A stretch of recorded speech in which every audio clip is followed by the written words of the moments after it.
Okay, we are back. We are back. Testing out my audio. Testing out my video. It's been about a month, guys. Hope everybody's doing well. Going to go for about an hour here. But first, let me post this inside of my Facebook group, Facebook profile, and on my YouTube channel. So I have something exciting to talk about here, guys. Talking about hiring, which I love. So let me go ahead and share this to my profiles, and then we'll go ahead and get started here. While we're doing this, I'll go ahead and just share my screen so you guys can see what's to come.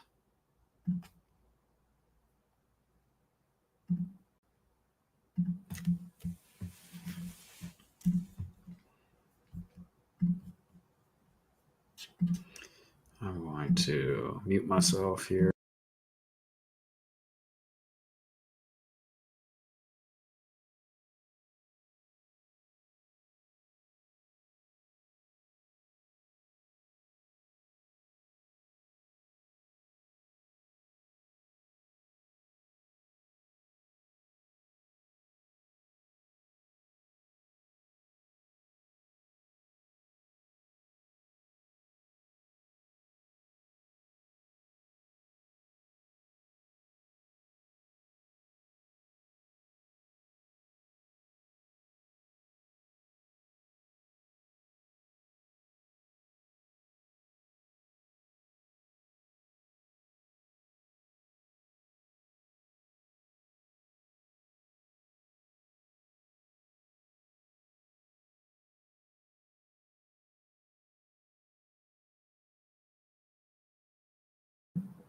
Okay, I think everything's good.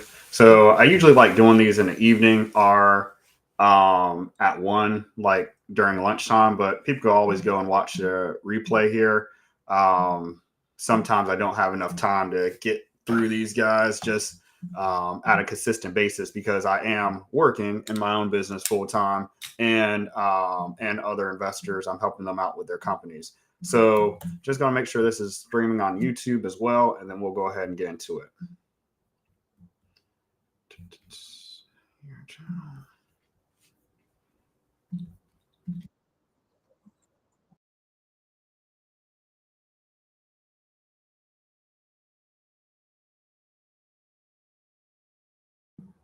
All right, great. Let's go ahead and get into it, guys.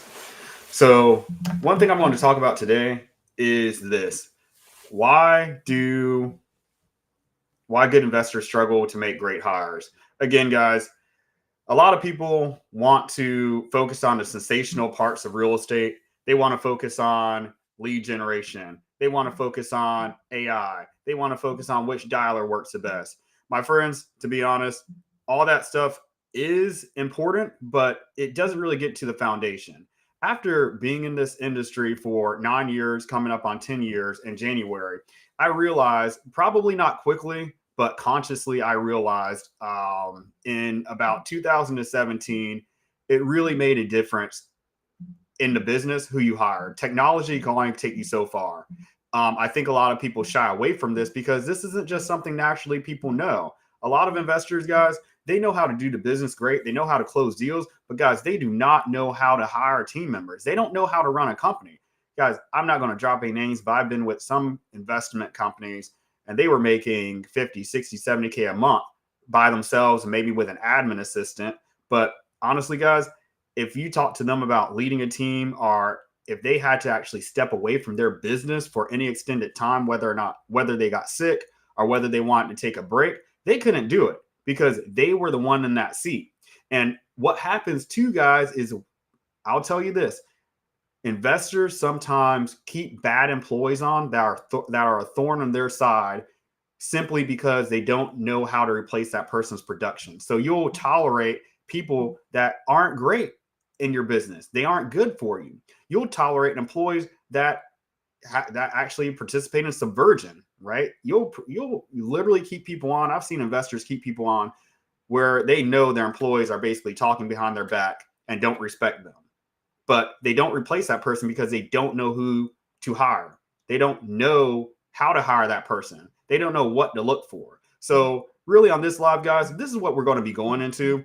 We're going to go into a deep dive on why really good investors struggle to make great hires. And it's not as simple as going on Indeed or going on Facebook or going on a job platform, any of these, hundreds of job platforms out here and posting a job description and then seeing if somebody actually has the experience we need. It is multifaceted.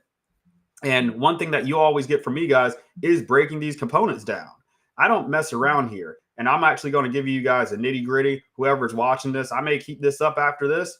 Guys, I may take this down because, to be honest, I'm going to be reveal some of my trade craft here. So the people that are watching this live, you're in for a treat. I'm going to take you behind the scenes of everything I'm doing to hire team members that basically just run my company for me. So I wouldn't say any of these components right here are more important than the other. There is a linear path here, right? Of course, we're not going to onboard the person before we define the job role, but you need to get each of these components right to make sure, one, you find the right hire, make sure the hire is compatible with you, and then make sure that employee sticks. So let's go ahead and jump into it. Guys, please comment anything that you'd like for me to cover in the chat. Great. So good seeing you. Valencia, I know you've been around for a while. Great seeing you. I'm gonna type in the chat here. And guys, let's go ahead and get into it. So let's talk about the first steps here. Whenever we are going to make a hire, we need to define who we're hiring. And this isn't simply stating a title. Some people may say, well, I need to hire an acquisitions person. I need to hire a cold caller. I need to hire a follow-up specialist. But we need to define what task that person's going to be doing. Because what I found is that a lot of people may hire one employee and then expect them to do a range of tasks when they come on board.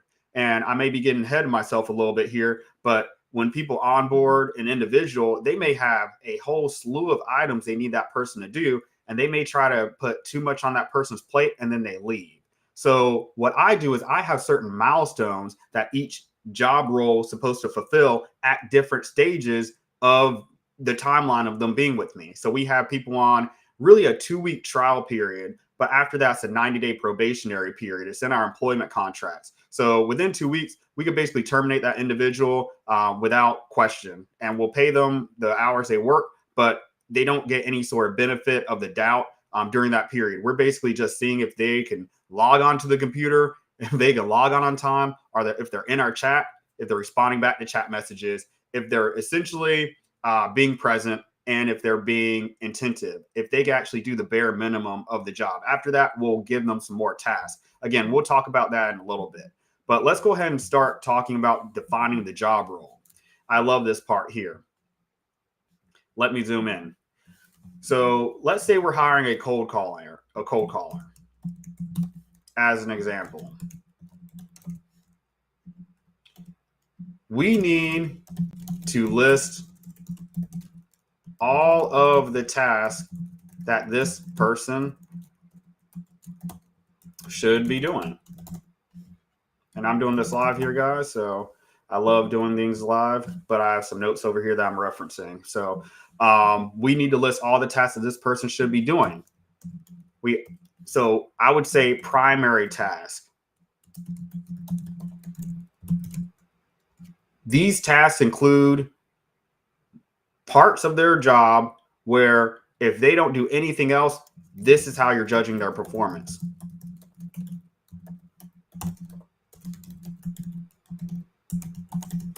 Why is this important? My friends, what I've noticed is that if you start giving an employee 10 or 20 tasks to do right off the gate, what will happen is that individual may gravitate towards a task that they actually like doing. But if you don't hold them to some type of standard and you're saying, hey, you're a cold caller, but you also tell them, oh, we need you to also format lists and then, troubleshoot tools and then also post on social media, and you hire them as a cold caller. Well, if you don't hold them to a particular standard as a cold caller, then they may say, well, I'll just mess around on social media. And they may do a great job on social media, but you didn't hire them for that. So you as a business owner, you're at fault if that person doesn't pan out. But a lot of people don't sit here and think, okay, what is the job role that I'm hiring for? Why am I hiring this individual? How am I judging their performance? And then next, what KPIs or metrics, these are quantifiable, are you tracking for this individual? Again, what KPIs are you tracking for this individual to determine if they're productive? And one thing that's important is when we do this off the get-go, when we bring the individual in, there's no room for ambiguity if they're not hitting their metrics, right? So if we lay the standard when they come in, we say you're required to get 800 to 1,000 gals in a day, and we expect 1 to 2 leads in a day consistently, and with an hour break, 2 15-minute breaks in between. And you're supposed to clock in and clock out through Slack or through Google Chat or through Skype whenever you are taking your breaks, and then you come back from your breaks. My friends, I don't need to monitor their computer or do I think it's called Hubstaff or any of these virtual assistant monitoring tools to see if they're actually working. Because why? I know if they're getting 800,000 a day, we're at a triple line dialer, it's not dialing wide open, and they're generating 1 to 2 leads a day. They've been sitting in that seat for 8 hours. So this prevents us from micromanaging, paying for tools that are really unnecessary, and creating unnecessary complexities on ourselves. Okay? Very important things. Hey, what's going on? I think it's called, I think you pronounce your name Zenith.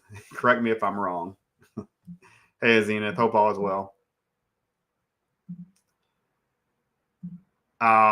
Okay, so we want to determine those metrics and determine if they're productive. So for a cold caller, what does this look like? And I just mentioned this.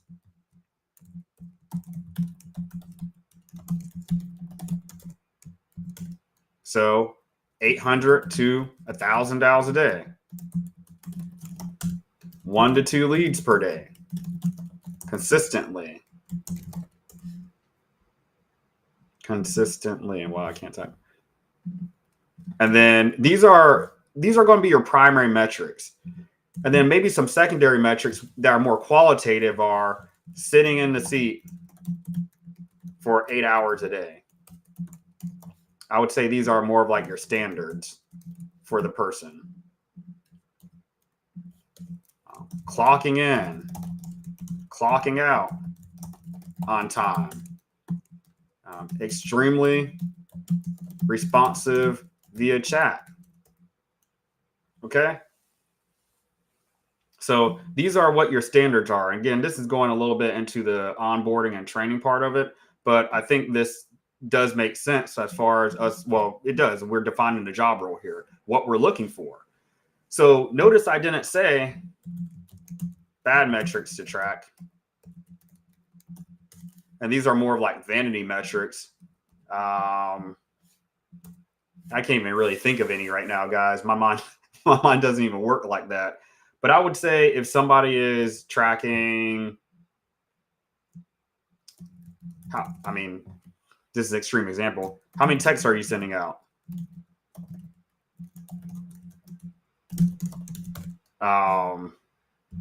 That's outside their job role. Or something else could be, are you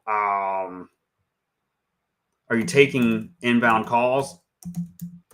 So say a cold caller called back, or excuse me, say a seller called back from our cold call. We may not have an IVR set up. And I'll tell you this, some people may say, well, we may miss a seller that calls back. Guys, you can end up wasting this cold caller's time trying to do these other tasks that aren't going to get to these 800 to 1,000 dials per day. I just know with a cold caller, their only function should be cold calling. It shouldn't be anything else. Now, if you have a slow day or if their list isn't performing well and you need to pull another list for them, yeah, you can give them some other things to do, but this is really what they should be doing primarily. This is what they should be doing primarily. So defining the job role, to recap this, guys, it really means determining what the standard is for that job position. Determining the standard, determining what metrics you're going to hold them to. So when they come on board, you don't just say, well, they suck or they're a bad hire. Well, did you even tell them what they're supposed to be hitting for? That's your job as a business owner. You need to tell them what metrics they need to be aiming for. It's very important because a lot of times, guys, what happens is we end up as business owners wanting people to read our minds. And that's just not the case. That's not the case. You want to assume the person you're not making any assumptions about them, even if they cold called before. One example I like saying is if I worked as a CEO at McDonald's and Burger King hired me the next day to be their CEO, I would still need to have about a 3 to 4, maybe even 5 month onboarding and transitionary period with their previous CEO or with their support staff, their C-level support staff, to get comfortable in that position before I really start catching my stride. Now, if I said, well, we did things this way at McDonald's and now I try to implement those same strategies over at Burger King, even though it may seem like a lateral change that I'm making, my friends, it's not the same thing. I need to learn how Burger King does it at their restaurant, at their franchises. So it's the same thing, even if you hire somebody who's a cold caller. And what I did whenever I started working is I expected people that had experience to almost teach and guide me on what needed to be done. Meaning I would hire employees with experience. And because I didn't know what I was doing, I would expect them to know what they're doing. And that works for sometimes. That works at more of like the C-level person you're going to hire, like an operations manager sometimes, but you still need to give them guidance. You can't expect to bring your employees on, guys, and expect them just to know what to do. That's not proper. That's not how a business owner operates. You still, even if you have all-star team members, you're still leading this ship. You're still guiding it. You're still determining the direction. And you could bring people on that may bring in experience that you don't have. That's great. But for the most part, you should be able to tell them how to get their job done. And that's why I think it's really important as real estate investors, guys. It's important for you to sit in that seat first before you start outsourcing. I've seen too many people think they could just hire acquisitions people or even hire me on, to be honest, to run their businesses. And quite frankly, you need to take care in your business. You need to care about your business more than I do. Excuse me, I misspoke. You need to care about your business more than I do. You need to understand the ins and outs of your business, because at the end of the day, it's your money that you're putting up for marketing. It's your money that you're putting up for paying your team members. At the end of the day, you're going to be the one that makes that determination whether or not you're going to call a buyer at 10 o'clock at night or a seller at midnight because they're working a nursing shift and they going to call you on their break at midnight because they're sleeping in the day. I'm off. My team's off at 6 o'clock Eastern time. Okay. We have business hours over here, but those are things that you have to do as an investor. So if you think your team members are going to go all in for you, see what happens when you don't pay them and see how loyal they are. Again, your team members are here to support you, not to work alongside of you. Right. And not to teach you how to run your investment business. Now, this is different from an agency. If you outsource these things to an agency, guys, you can. But for the most part, you really want to be the one to. I'm just really big on building teams from scratch, guys. Really big on building teams from scratch, and not hiring agencies. Okay, guys. So the next thing we want to do is actually determine the weaknesses and needs. So your weaknesses and needs. What do I mean by this and why is this important? Okay, so if I'm running a business and I'm great at cold calling and I may be able to do that job myself, you may say, well, I need a cold caller, but really what you may need is an acquisitions person to assist you. Or if you're great at acquisitions, you really may need a cold caller. So when I say determine your weaknesses, and this really is probably more for an operations type role. If you're unorganized,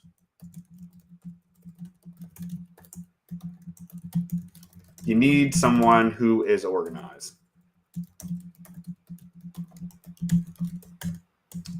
If you're a doer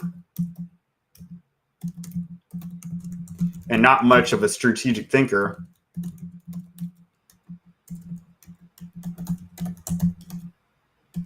it might help to bring on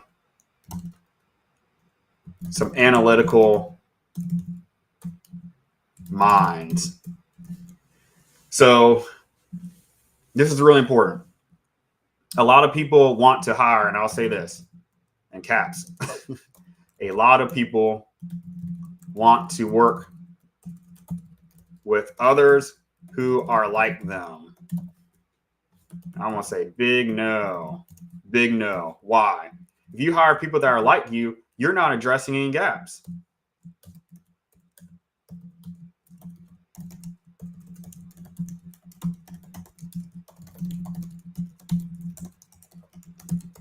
My friends, you don't look to your business for affiliation. You don't look to your employees to be friends. You look at people based off of how they can help you reach your common goal. You're the owner up here. Everybody else should be supporting your vision. That's why you're paying them. So you don't want to bring on people that are like you. I've seen this happen too many times. And again, these are things that people, that business owners don't really realize. They have to be made aware of it. And so I'm not, being critical for any reason. I had to start becoming self-aware of these things. So how do you determine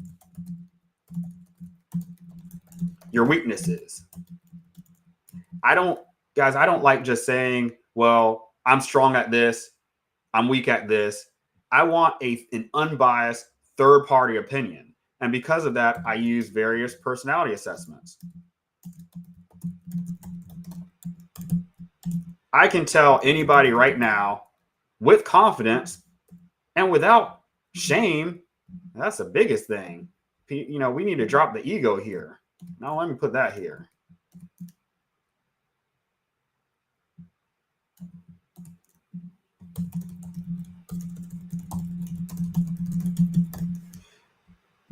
I can tell people without shame or without an ego the areas I'm weak on.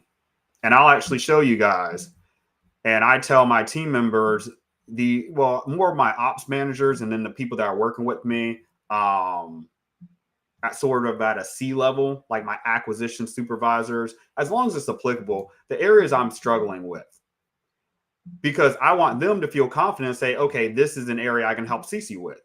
There was a point in time where I thought I had to be or come across like I was a superhuman. And it just was not great because I wasn't asking for help. And now I'll ask for help. I'm not feigning weakness or anything like that, but the areas I need help in, I'll ask my team members for these things. So let me open up my Clifton Strengths Finders. I actually have all my employees take this test and I have all my clients take it because it really helps me determine, especially with my clients, the areas that I can help them, the areas I can support them on as well, and then who to hire for them. So let me check my... Oh, here it is. Boom. Clifton Strengths Finders, guys. I could talk about this all day.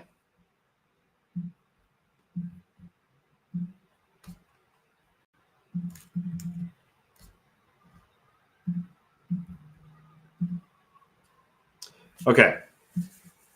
So here's my Clifton Strengths Finders assessment. What is this report? So this report essentially is so Clifton Strengths Finders methodology states that there are 34 strengths that any individual can have. And they're across 4 themes. The themes are executing. So these themes are almost like people that just wake up and they're on go from the sun up to sundown. Go, go, go, go, go. Majority of the world are executors.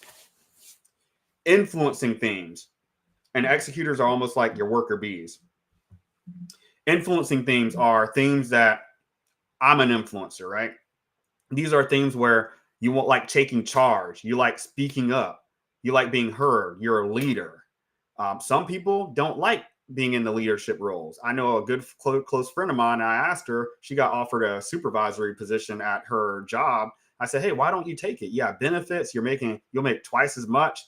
It'll be full time, not working part time. But she said, you know what, that's just not me. And CC 3-4 years ago would have said, well, that's stupid. It's more money and da da da da. But I realized, okay, after looking at her Clifton Strengths Finders reports, that really isn't her. Okay. Relationship building. These themes are for people that like building a relationship. They like maintaining harmony. They like connecting with others. They like, they're empathetic. Okay. These are your caretakers. These are your nurses. These are your doctors. These are the people that you can really, really rely on during a tough time. Strategic thinking themes. These are themes, guys, that help us make decisions. These are your thinkers. These are your philosophers. These are your people that are basically, I'm just going to say it, probably most of your tech CEOs now are strategic thinkers. I lead with strategic thinking themes, probably a little bit too heavily. And I lead with influencing themes, which is why I love communicating with you all. It's why I have a burning desire to communicate what I know. It's just innate in me. Again, I've gone down the rabbit hole and tried to ask myself, well, why do I like that? Why am I like that? I've just accepted it for what it is. I need to influence. I need to get my voice out there. I feel fulfilled whenever I have an audience listening to me, taking my advice, applying it, and then also even better, paying me for it. That's what I'm supposed to be doing. And guys, Clifton Strength Finders methodology, they state that we should not be focusing on our weaknesses. We should not be focusing on our blind spots. We should not be trying to improve these areas. Does that mean that if I lack discipline here or winning over people, that I'm not going to try to work on improving these things? Yes and no. Like, for instance, when it comes to woo, if I know I have to put on my woo hat, which is almost like going into a room and wanting to be a networker, that's not natural for me. Relator is the opposite of woo. Relator is like having one-on-one intimate interactions with people. Woo is somebody who wants to meet everybody in the room to try to win them over. For me, that's just not me. But does that mean I'm going to avoid any situation that requires woo? No. I'm just going to say, if I need to do that, I'll basically use one of these strengths up here to try to compensate for that. Or if it's a task that I need to do consistently, I'm going to hire somebody for that. Or I'm going to partner up with somebody who's great at woo. And then we're going to hit this thing up with yin and yang. Maybe there's going to be some people in a room, like if I'm marketing, if I'm going out trying to get cash buyers in at an auction house, right? I may feel more comfortable finding the cash buyer in the corner who's sitting there just in the back, observing things. I may go strike up a conversation with him. But my business partner may say, I'm going to go hand my business card to every single person. That's not natural for me. It's uncomfortable, and I can do it. I have done it. And I think that's part of the challenge of life, is figuring out, hey, can I do these things? Yes. So if I need to, I can. But really, with Clifton Strengths Finders, what they say, guys, is we really want to focus on our strengths. Because if you focus on putting yourself in positions where you're using your strengths every day, you're winning. That's why I think a lot of people are depressed, unmotivated, and not happy with the positions they're in, because they're not putting themselves in winning positions. Of course, you can't do everything you want every day. I can't just sit here and just think and look at the stars and say, oh, I wish this would happen. I wish that would happen. No, me knowing that I'm like that, I have to bring somebody on, which is why I'm really big on bringing team members to help me actually do stuff. So hiring people that are high in achiever, high in responsibility, high in discipline, guys, these are things that I need to get stuff done. In a certain sense, I'm almost like an adolescent when it comes to being dreamlike and having my head in the clouds. Me being self-aware of that and knowing that means I can hire somebody or partner with somebody who grounds me on that. And these are more like blind spots. So I hope that makes sense, guys. I love talking about these things. So Clifton Strengths Finders, understanding who you are will really help you determine who you need to hire. Okay, so let's go ahead and talk about evaluating the employee. So this is where a lot of people will start off. They'll just say, well, I just need to go and I just need to start making hires. Okay, you can do that. You can do that. However,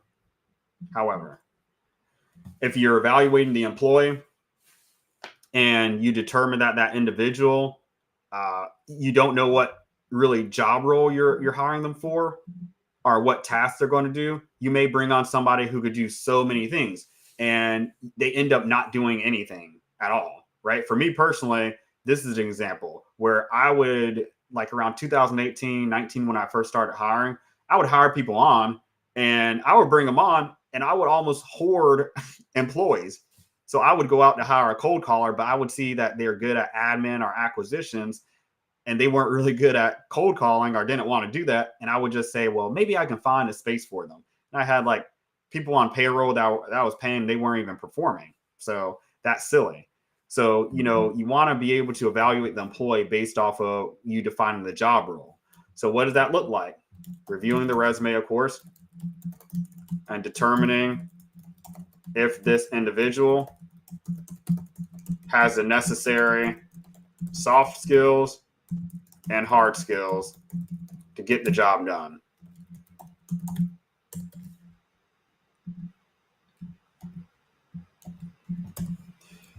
So what do I mean by that? Hard skills.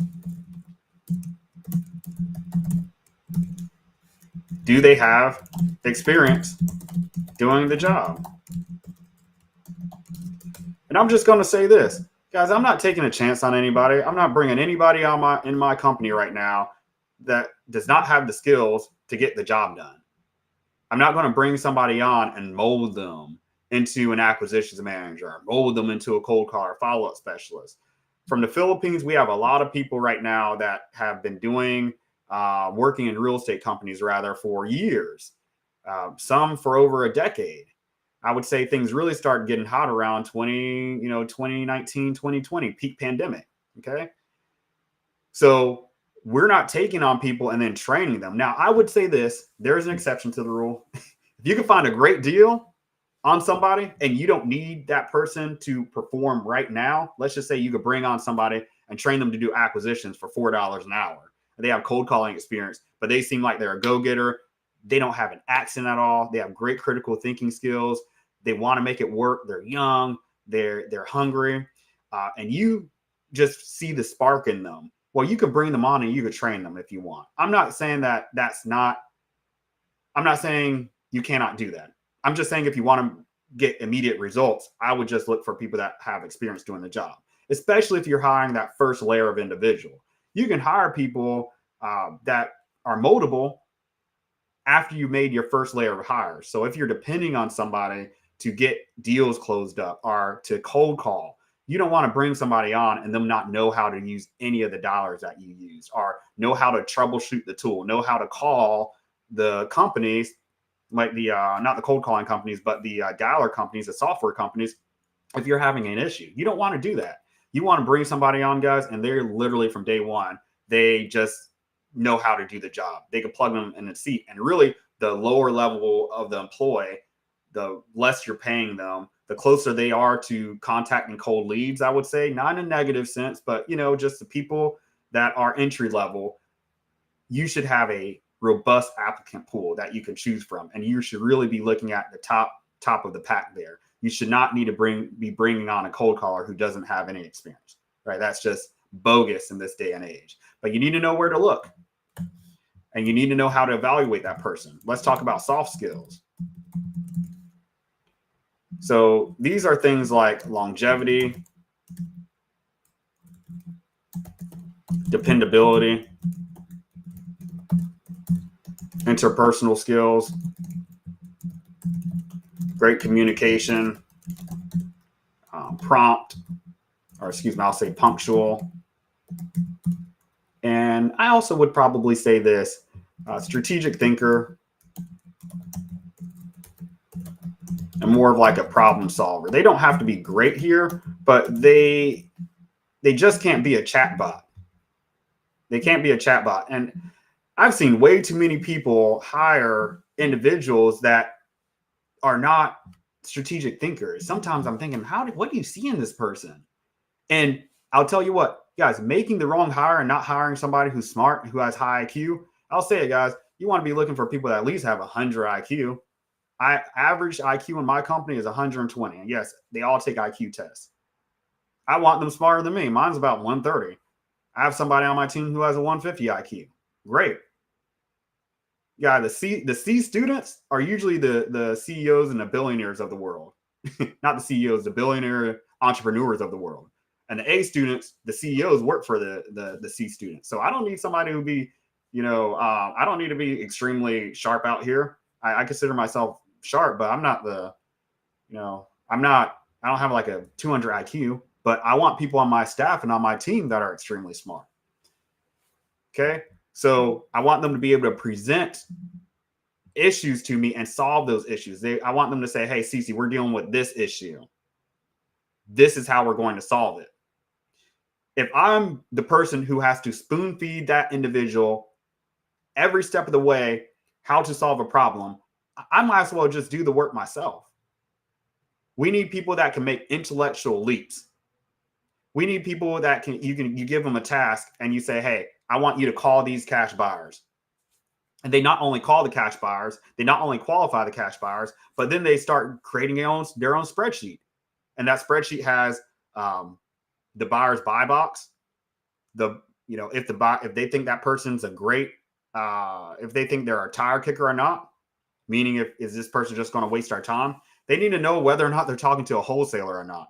If you put a property out there on maybe not the MLS, but on Facebook or Zillow, they need to know if somebody just wants to get the information to try to daisy chain the deal. We need to deal with street smart / savvy people.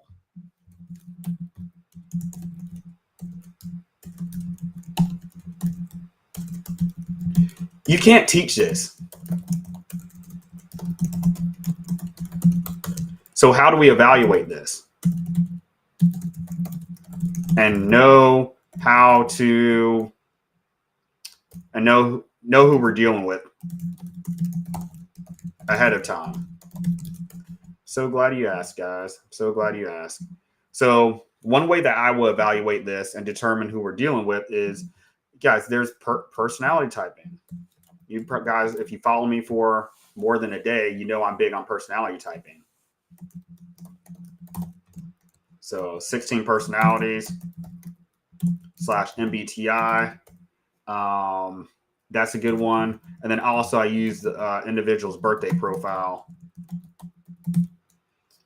So these could tell us a person's tendencies and character traits. The birthday profile can. Personality typing can tell us, this mainly tells us, let me find the right word here, because it's slightly different from your birthday profile. The inner workings of their mind. So some people may say, oh, this is woo-woo, this is da-da-da. Hey, this isn't for you guys. This isn't for you guys. And I've done the analytics work. I apply these things to my business to this day, and I make great hires based off of this. I evaluate people initially using their birthday profile and 16 personalities.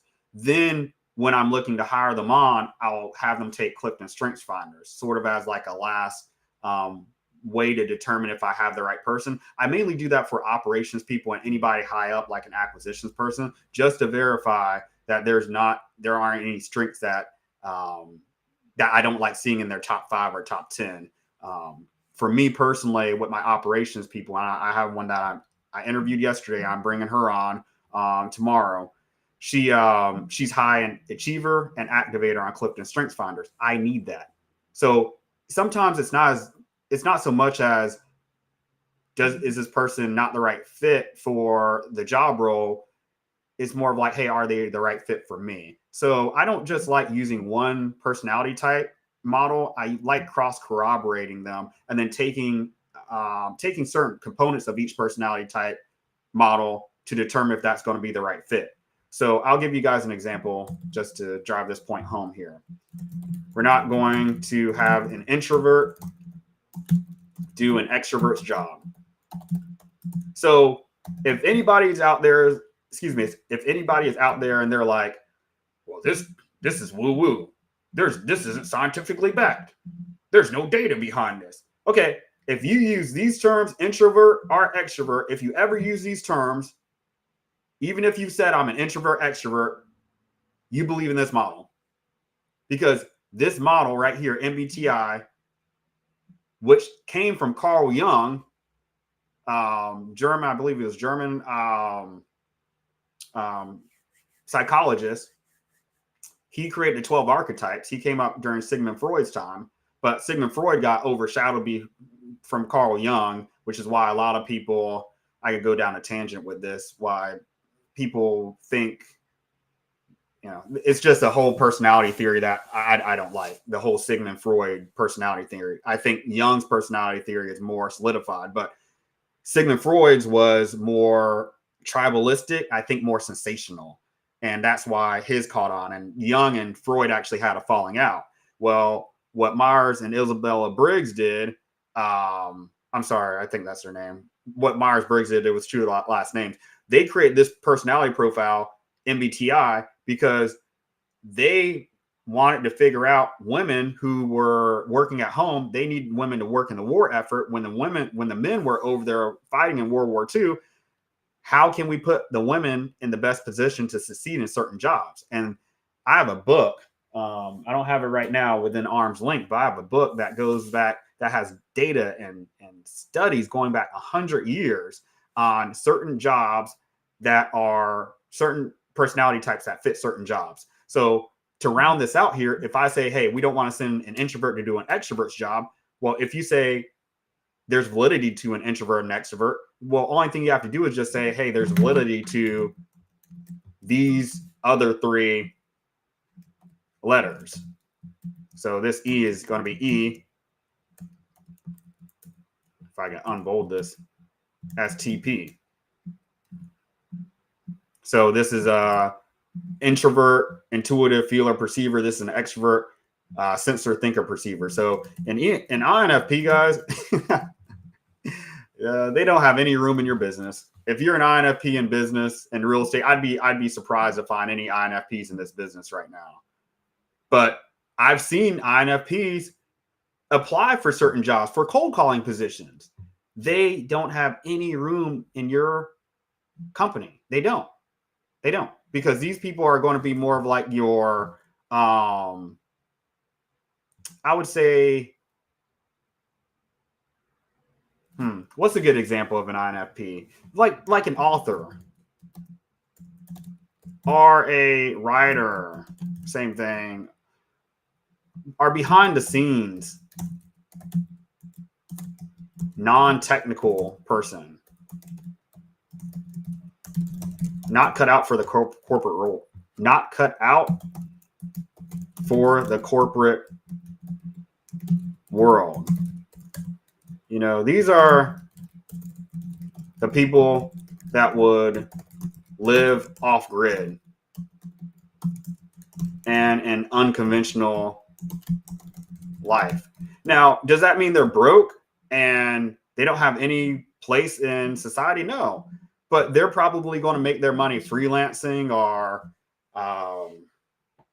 are living almost like a gypsy type lifestyle. So if you see somebody who applies for a cold calling position, and anybody can embellish on their resume and make their resume look great, and anybody, guys, can sit there and read off a script when you're interviewing them, especially if you're asking them basic questions on the interview. And then you hire that person on and you're like, well, they have so much potential, blah, blah, blah, blah, blah. They could do the job. I just need to train them more. And you're getting hard on yourself. Guys, some people just inherently know how to do tasks, certain tasks, and some people don't. And I'll give you an example. If you think certain athletes are just naturally gifted to do certain, to perform at a certain level in certain sports, like Michael Jordan, I think his highest and best potential on this earth doing anything was playing the game of basketball. He was born to do that. Then we must say there are people on this earth that weren't born to do certain things. I know we don't want to go there. I know we want to have this whole mentality like everybody's a cute little snowflake and you can do anything if you put your mind into it. Yeah, do that, but not in my company. Okay, do that, but again, not in my business. do that, but not wasting my company time, resources, and me pulling my hair out because I am frustrated with you because you're not understanding the job. The reason why I started doing all this stuff, guys, was because I had an employee.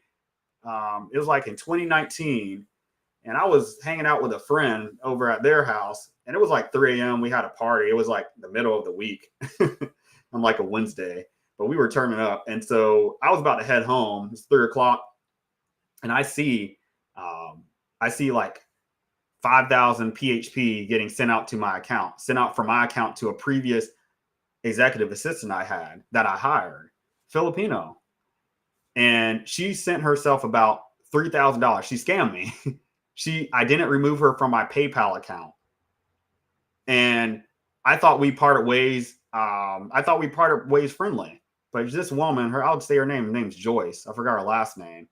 But she ended up sending herself $3,000, and PayPal wouldn't send me the money back or refund the money because they said, well, you sent it. And I didn't have the, actually I did have the code there, but I didn't have to have the code every time I logged into PayPal back then, my phone number code. But it was like 2 months later where somebody was looking at my PayPal account for something completely separate. And then and then I mentioned it to them. They were like, oh, this is odd. And they saw that I had the same PayPal account for like 12, 13 years. And then that night, I changed my phone number after having the same phone number on file for over a decade. And they said, oh, yeah, that's suspicious. And then within 48 hours, they refunded my money to me.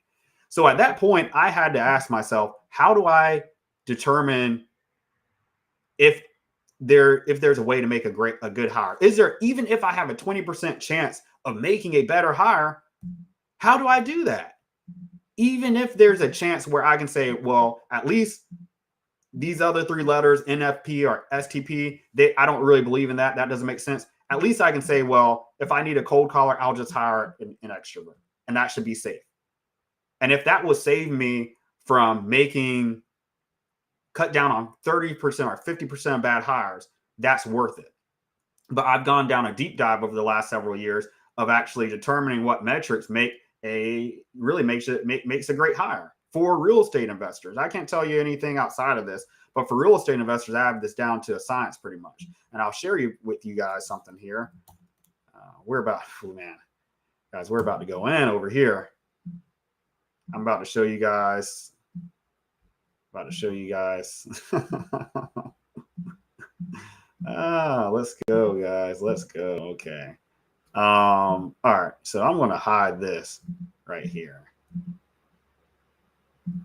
Okay. Make sure I hired. Okay. So just don't have anything personal show. I'm sorry. I hid the name. So what I have here, guys, is a database of applicants that I evaluate for job roles. So I require all the applicants that apply for me to submit their MBTI and their birthday. So the MBTI, again, this is going to tell me, do they have the mind, the inner workings to do this job correctly, right? We're not going to send an introvert to do a cold calling or acquisitions job, regardless of how much they say they can do it. I just know they don't get their energy from that. I know that their mind isn't naturally operating like, let's just say, an ENFJ or ENTJ. Notice, guys, we do have a lot of ENTJs that have applied for these positions in real estate. A lot of extroverts. So you may ask yourself, well, if I have nothing but ENTJ applicants or extroverts, how do I determine if I'm making the right hire? Or excuse me, how do I know what their soft skills are? How do I determine if that person is going to be compatible and if they're going to stick and they have the soft skills necessary to be interpersonal? Because really the MBTI 16 personalities doesn't really tell you their soft skills. It just tells you, again, like, is their mind meant to be doing this job? I'll give you guys a little hack here. ISTJs, that's all I hire for operations managers. That's all I hire. I'm telling you, these people, they're born to do operations. They're born to do operations. They could basically go into your company and they're probably the most autonomous. You still have to look at their birthday because not all of them are created equally. I would say the ones that are born in April, late March, April, and May, or excuse me, mid-May are probably the best people to hire for as an ISTJ, because they're just going to show up, guys, and they're just going to be consistent, and they're going to take charge. So I hired 2 ISTJs before, both born on the same day, and they were very similar. They had some differences with them because in their human design, there were just some other things that, you know, they had their personality differences, but for the most part, I was dealing with the same person. Okay. So you guys may say, well, how do you get this information? There's this book that I have right here. I'm going to turn my background off because it's messing it up here. Let me know if you guys are still with me here and if this is resonating with you.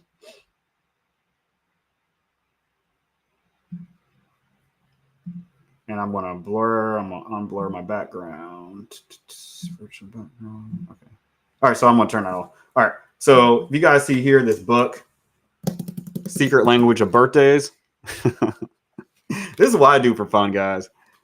I look and see the new applicants I have, and I just flip through and see what their birthday profile says. So some things I don't like seeing, other things I do. So for instance, if we look at somebody who was born on, let's just take April 8th, what type of person are we getting with this person? Or excuse me, what type of individual are we getting with this person? And again, this isn't based off of, you know, astrology as far as in a conventional sense.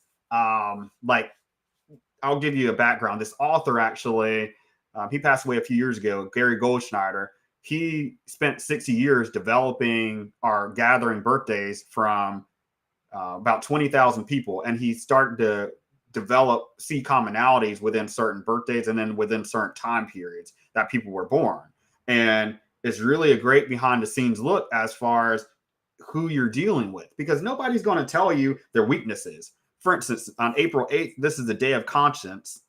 And this is also how I determine if I'm going to bring on clients as well, because some clients, they just are not compatible. But I determine who I'm going to bring on based off of this to see if we'll work well together. So the day of conscience, if you guys can see this, put this up here. Boom. So I'm just going to go through and just read this. April 8th people manifest strong feelings for their fellow human beings, often displaying the well-marked humanitarian altruistic tendencies. For April 8th people, it's not enough to be admired or at the center of what's going on, although they often are, but to express the concerns of their associates, friends, families, or countrymen. The welfare of others is of the highest importance to them. In extreme cases, even greater than their own. It is possible, however, that they may be highly intolerant as well, valuing one social group over another. So I'm going to skip around here. So these guys are social reformers. They might be hard to touch emotionally. But some of their strengths are that they're ethical, giving, socially responsible. Weaknesses are that they're self-sacrificing, extreme, and emotionally closed. So I can deal with that if this is an operations person, but I may not want to hire this type of person on if I want to hire them as a cold caller or maybe an acquisitions manager. They may not make the best person to build rapport with a seller, right? So if they're emotionally closed and they need to be emotional with certain sellers, well, that's not going to be a great person to bring on. And guys, I have not made hires based off of some of the birthday profiles that I've seen. Some of the dates I don't like hiring for are actually when I was born. July, I don't like hiring for July. I don't like hiring in January, really, February, December. I'll hire somebody in November. But it's really, guys, it's really March, April, and May I've seen make the best employees. And again, somebody could say this is discriminatory. We're running a corporation here. We have to be profitable. And if this gives me at least at a minimum a 5% competitive advantage over my competitors, I'm going to do it, because right now with technology and skip tracing being so accessible, AI coming out and being accessible, really the way that we're going to get ahead now over our competitors is basically going to be through our ability to hire better. And that's basically what I've gone all in on. I put all my chips on the table. I've gone all in on learning how to hire. Because of that, I've sacrificed in other areas in my life, in my professional life, where I may not be all, let me put my background. I may not be hip to all the latest technologies, but if I could find somebody who can get hip on that and actually evaluate the technologies we have, like an ISTJ, and I can say, hey, you need to go off and determine whether or not this tool is going to work. Hey, see if we're actually using the best texting tool. Hey, go troubleshoot this tool for me. And she may say, well, hey, I found a better texting tool, or this texting tool works perfectly. This is how I learned how to optimize it. Guys, that's the closest thing to automation for me. That's the closest thing to automation for me. Personality types I don't like hiring.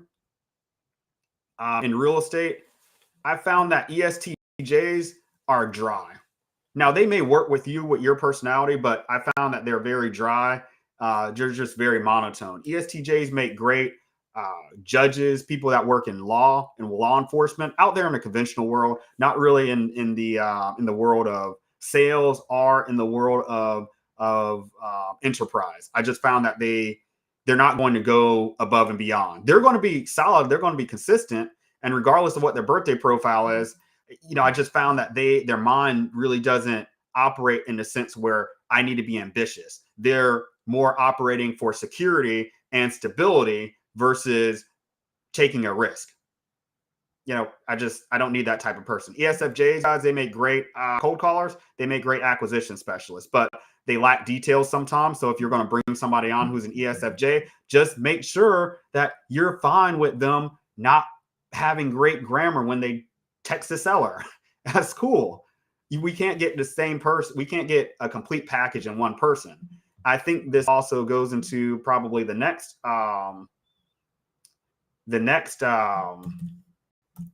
point I'm going to make here. Let's determine what is tolerable. If that individual is great at the primary skills or tasks needed for the job. So guys, some of you guys want Superman. Some business owners, I'm going to say some investors, want Superman with no weaknesses, because Superman still had kryptonite. That was his only weakness. But guys, some of you guys want an individual who can do admin work for you. They're great on the phones. They get great typing abilities. They can smooth talk anybody. They can put together a marketing campaign for you, and they want $5 an hour. Guys, we have to be realistic here. So you have to understand what are some of the areas that you can give on. Okay, so grammar, punctuation, or even an accent. My friends, I honestly, this is why it's important to define this job role here, because an accent isn't as important to have for an operations manager, right? Excuse me. I don't mind if an operations manager has a slight accent, but a cold caller, that's really a no-go for me. I interviewed somebody yesterday who had a slight accent, actually a thick accent. I said, you know what? No, I'm not going to bring them on. And that was a deal breaker. They had experience. They could lead cold calling teams, but I'm not hiring them for that. So I even have to look at my own standards to make sure I'm not deviating from this, because I said, well, man, she's managed like 20 cold callers before. I could put her in a sales role for this client. I said, no, I'm hiring a cold caller. I don't need all that extra stuff. And she had a thick accent. I wasn't hiring her to monitor people at the time. So guess what? I just said, hey, you know what? I told my ops manager this morning, I said, just send her an email, tell her, hey, thanks for your time. Thanks for the interview, but we're going to go in a different direction. Boom, done. Not trying to make it work, because some people, you guys would try to bring on substandard, subpar people to make them work because you see potential in them. That's why you have to define your standards from the start. Okay. So let's talk about, and I'm about to wrap this up here, guys. I actually have a meeting I need to be on. Drop in questions if you have them. If you guys have any, you guys are finding this valuable, I would love to hear from you too as well. So when it comes to grammar and punctuation, that's going to be more important for an ops manager. So ops manager, I can deal with a slight accent. If they have great written English and superb analytical, high IQ,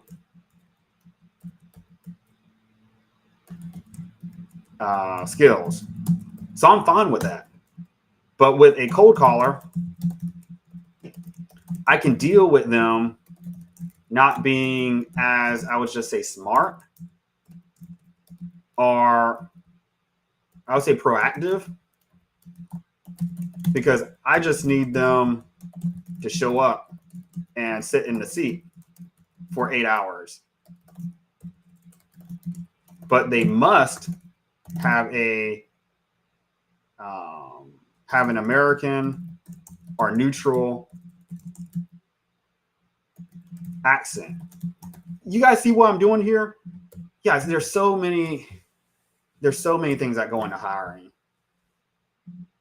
And this may seem like a lot of work ahead of time, but I'll tell you this, guys, when you bring them on and when you support this individual, you could potentially have somebody who's in your business for years. Take the time, learn these things, put some time into this. If it takes you a month, 2 months to find the right person, if they're there for 2 years, even if they leave after 2 years, you can start building systems around them and you could get some consistency in your business. But what happens, guys, is I like using this analogy oftentimes, is a lot of investors are trying to build they have a plane and the plane's on the runway and it's going up. It's like the Wright brothers whenever they started their first aircraft, or they flew their first aircraft. It was going up, going down, going up, going down, right? Going up, going down. And it wasn't until a few years later until the first prototype was able to go up and then glide.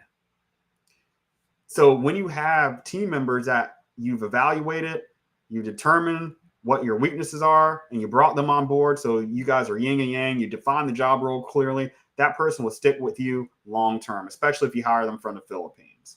So the next thing is you must ensure they are supported. So if you are working a 9-to-5 job, can't check in with them, don't be surprised if they leave. So for these people,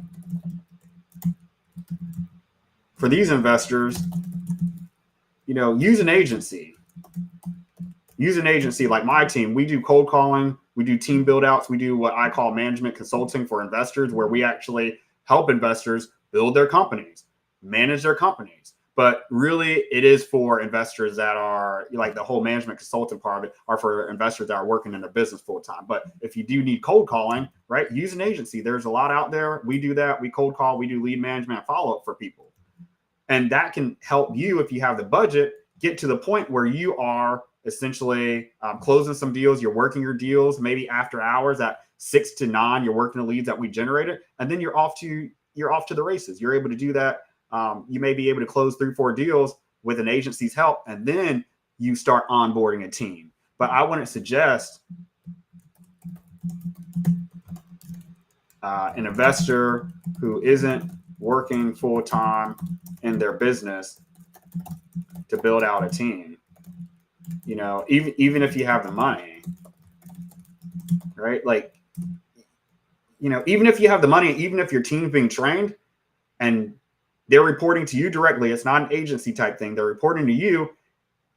If you can't get to them but once a day on your lunch break, what's going to happen if their dialer messes up, or if they run out of list to dial, or if there's an emergency? Guys, as an investor, what I do is I train and I hire. I hire and I train. I review resumes and I train. I build processes, hire people, and I train. That's all I do. I guide my team members through complex situations and ensure, like I would say, situations really deals, right? And ensure that all the deals are moving along smoothly. So if, like right now, I have a property in Ohio, and I had my follow-up manager, and he was cold calling for me, but he was doing dispo work too. I had him evaluate some realtors, call them, and then see if any of them will be able to list our property we have under contract with our power of attorney. So he called like 50 agents, and then he was only able to get so far. So I had to call her and then introduce myself to her, and that's fine. It's much better than calling 49 agents and they're all like, "Oh, well, we don't do that. That's illegal," or we need to get the seller to sign a seller disclosure form when I have a notarized power of attorney. So I told him exactly how to go through those steps to evaluate that the realtors, and then just send me the realtor or realtors that actually want to play ball. And that's what I did. I took the deal over from there, but I recorded all the calls. So now whenever he needs to call these individuals, he's going to be able to, right? And then he's going to be able to do this on the next deal. So that's what I mean by like guiding and training the team members. And yeah, I still need to get involved here and there. And he could have probably gotten that done, but it's just like, why go back and forth when I could just pick up the call? It's a lot better than me. Again, he did 90% of the work and I just had to do 10%. Guys, that's what running a business looks like. That's what running a business looks like. Awesome. So Jermaine, hey, so glad you chimed in. Guys, I'm about to hop off here. Again, I have a team meeting I have to be on, training meeting. But if you guys found this valuable, let me know. I love talking about this, guys. I will talk about lead generation and some of those things, but you guys can go back in my previous videos. If you're not in my Build to Scale group, join that. You could go back to 2019. I have so much information on lead generation, including on my YouTube channel. I think this is really the way that investors are going to be gaining the competitive advantage for going further, because technology is essentially leveled the playing field. And we want to be able to have a competitive advantage over your competitors. And this is how you do it: hiring great people, hiring system builders, hiring people that basically could take a load off of you, and you are confident in them, because there's nothing worse, guys, than you hiring employees on and then you losing confidence in them. I've done that so many times. I've lost confidence in my team members, and I've almost become a shell of myself, and I was afraid to hire. So because of that, I had to look at myself in the mirror and say, well, Cece, you need to develop a framework around hiring. And this is the framework that I've created. This isn't, I didn't take an MBA course. I didn't, I didn't pay somebody to learn these things. For me personally, I think real estate is a unique industry, not just the whole real estate industry. I would say real estate investing, specifically wholesaling. And some of the practices you could take from brick and mortar businesses, or maybe like even if somebody's doing like a social media marketing agency or doing PPC ads, I've looked at some of those programs with trying to join those to learn how to hire people on. But real estate, guys, is heavily dependent on knowledge, right? You have to hire knowledgeable people to be able to get the job done. And I'll tell you what, after, training hundreds of people from the ground up on real estate, it gets tiresome sometimes. Sometimes you just want your company just to run consistently. And I don't mind training new team members, and that goes with new investors and new team members. I don't mind training new people. But again, in my company, I just want some stability here. And I want to know with certainty, almost absolute certainty, when I'm bringing somebody on, if they're going to be a great fit. So guys, that's it. Again, this is why good investors struggle to make great hires. A lot of you guys are great at hiring, but you lack the teamwork part of it. And teamwork comes with these components. That's why I put this graphic here: leadership, collaboration, research, creativity, right? Guys, you can't tell me that you're going to be great at all of these skills here. Figure out what you're great at using Clifton Strengths, using personality models that I mentioned here, and then outsource or partner with somebody, right? If funds are a little tight, partner with somebody who's high on areas that you're weak on, that you're low on. That's how you make this thing happen. That's what I did whenever I first started, guys. I was scared of calling homeowners. I didn't have the time really when I was working my full-time job to call homeowners anyway, but I just was frightened of calling homeowners. But I did everything else on the back end while my business partner basically did acquisitions. And eventually I caught up. It took me about 3 years and I got there, but I wouldn't be sitting here with you today. I'll tell you guys this, if I didn't have my business partner helping me. And we had a great partnership during that time. Okay. So guys, I hope this was valuable. Again, if you want to work with me, I'll just put this QR code here. We have a Google form. You just put that, just take a little screenshot of that. We're building out teams. We're building out cold calling teams. We're placing we're placing VAs into investors' companies. Guys, we're doing some great things right now in our Build to Scale company, and I'll be posting about it a lot more on YouTube and Facebook. Again, you could DM me on Facebook as well if you want to work with us. We have availabilities open from now, fall, up until the end of the year. So we'd love to work with you guys if you need some hiring help.